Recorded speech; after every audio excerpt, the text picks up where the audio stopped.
ଓଡ଼ିଆ ଚଳଚ୍ଚିତ୍ର ଜଗତର ପ୍ରଥମ ସୁପରଷ୍ଟାର ଉତ୍ତମ ଭାଇ ଆଉ ନାହାନ୍ତି।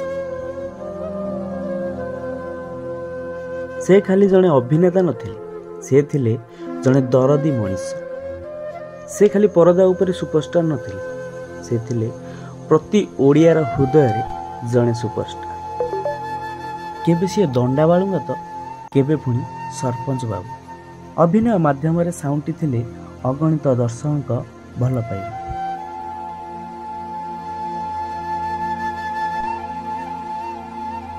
ଆମର ପ୍ରିୟ ଉତ୍ତମ ଭାଇ ଆଉ ନାହାନ୍ତି ଏ କଥାକୁ ସହଜରେ ଗ୍ରହଣ କରିପାରୁନାହାନ୍ତି ଓଡ଼ିଆ ସିନେପ୍ରେମୀ।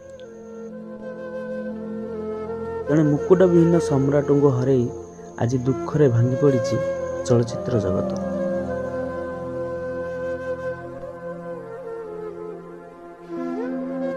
ତୁମେ ମନେ ରହିବ ସେତେ ଦିନ ଯେତେ ଦିନ ଏ ଓଡ଼ିଆ ଚଳଚ୍ଚିତ୍ର ଜଗତ ବଞ୍ଚିଥିବ ଆଉ କହୁଥିବ ଆକ୍ସନ୍ କଟ୍।